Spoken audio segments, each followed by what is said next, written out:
Hi everybody, Lori here. Thank you so much for joining me today. I have a couple of fun projects, a couple of patriotic projects to share with you using some new products that just came out in the Star Spangled Summer collection with the Greetery. So I have the Wave the Flag border die set, and this is the Land of Liberty sentiment stamp set. I'll also be using the Stars and Stripes bow die, but first we're going to talk about the Wave the Flag.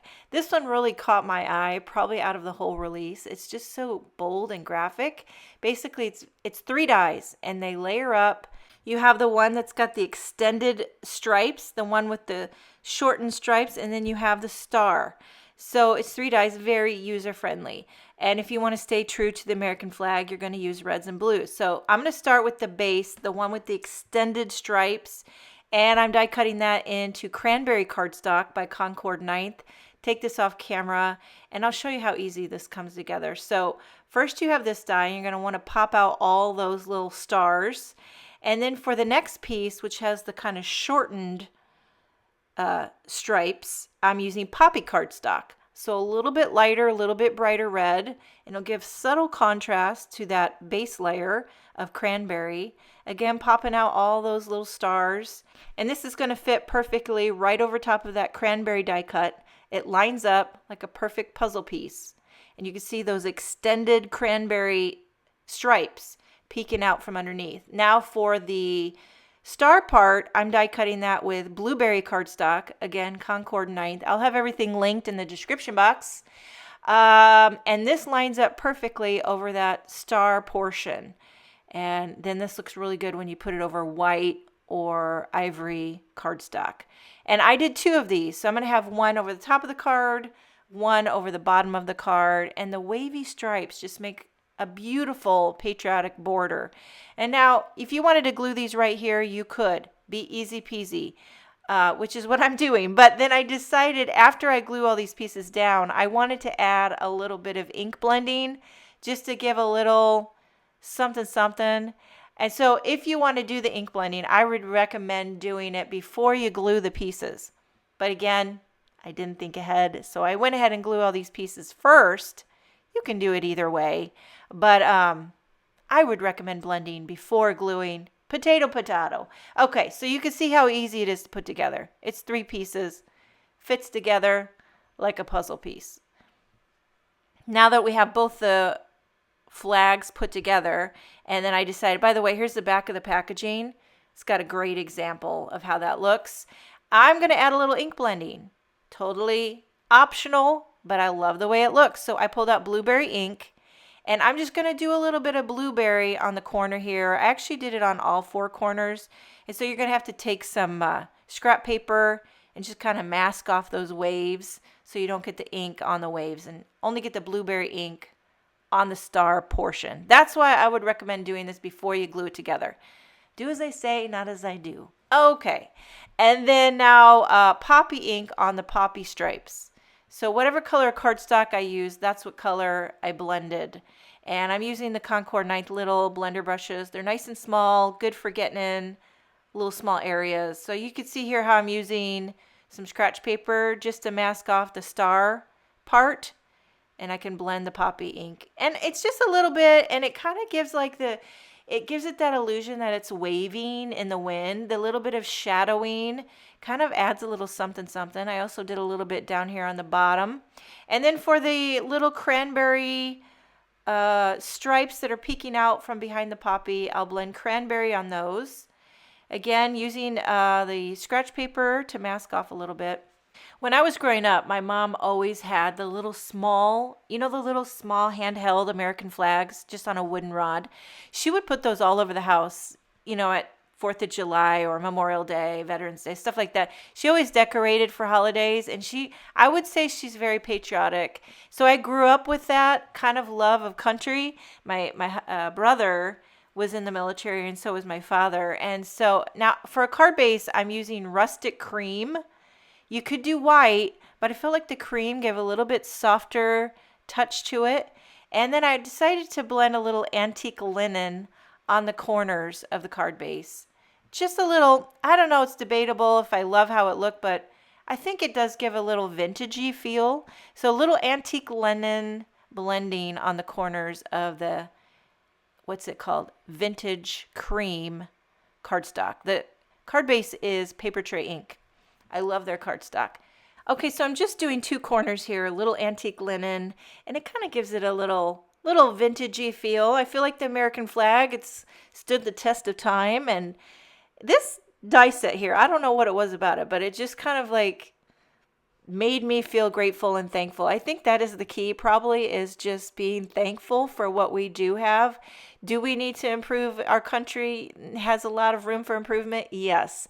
But should we be thankful for what we have and what has come this far? The flag that stood the test of time, freedom is not free, and all the things. Yes. So it's yes to both. Be thankful for the good and be hopeful for the future, I guess is what I'm trying to say. Okay, for a sentiment, I use the Land of Liberty. This has some great patriotic sentiments. I love this land of the brave and free. I'm going to stamp that with VersaFine ONYX black ink. I love how Betsy shapes her sentiments. They like the land of the, how it arches over the brave and free, and that ampersand just nestled perfectly in the middle of there. I guess being a graphic designer, I appreciate all those little details of how a sentiment comes together. Using a little 3D foam square on the back and popping this up right in the center, not adding any embellishments. I love the clean look of it. I love the vintagey dimension of the flags, how they wave, and just reminding us to be thankful for what we have. And then now, Stars and Stripes bow. Same feel, same easy, user-friendly layering die set, but in a bow shape.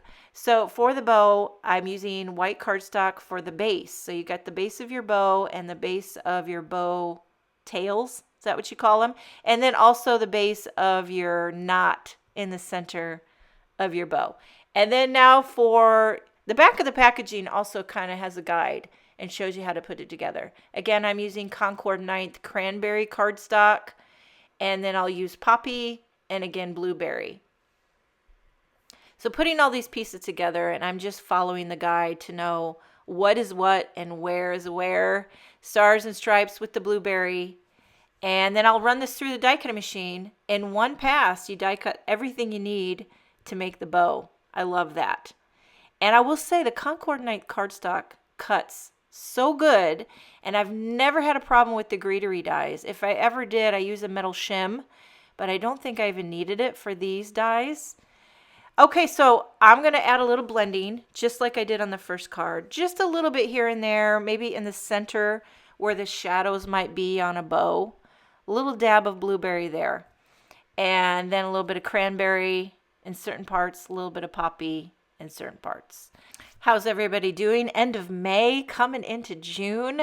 Wow, the months are flying. We have all 5 kids home right now, and it's the one I'm trying to savor the moments. I do feel like we're at the peak of our food consumption. Now we've got these big old boys that are eating a ton. So I love, it's comical to me when recipes say like a serving size, because that is just a joke in our family. If it says it's serving 4, then I need to like triple it. If you buy a loaf of bread, that is a meal. If you buy a bag of chips, those are gone as soon as you open it. But these, I guess, are good problems to have. Anyway, beautiful weather for walking Hank. I will say recently about a month ago, we got Hank fixed because he was just showing really dominant behavior. And so we got him fixed, and I think it's helped a ton. He's calmed down a lot.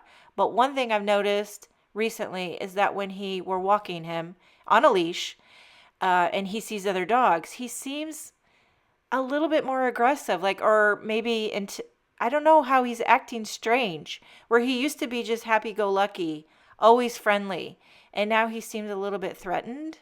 And I don't know if that's a result of getting fixed. I don't know.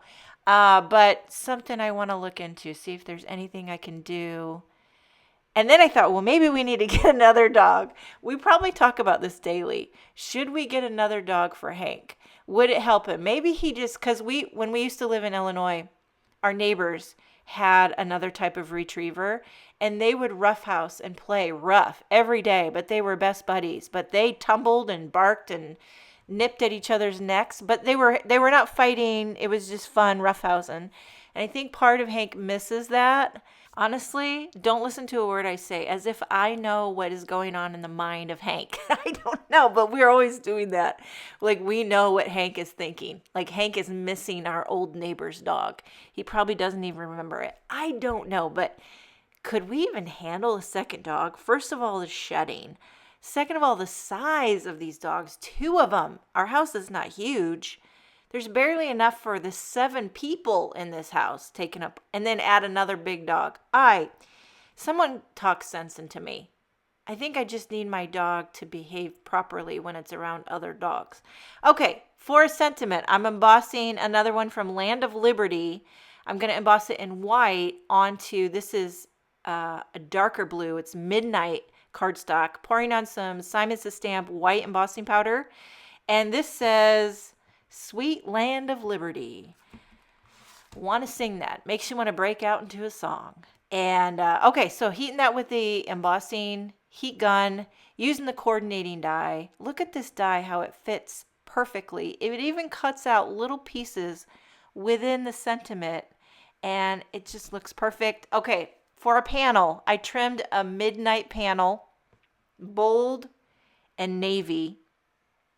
Trimmed it down quite a bit so you have a thick border on that rustic cream card base. And then you have your bow and your sentiment. This is going to be a very clean and simple card.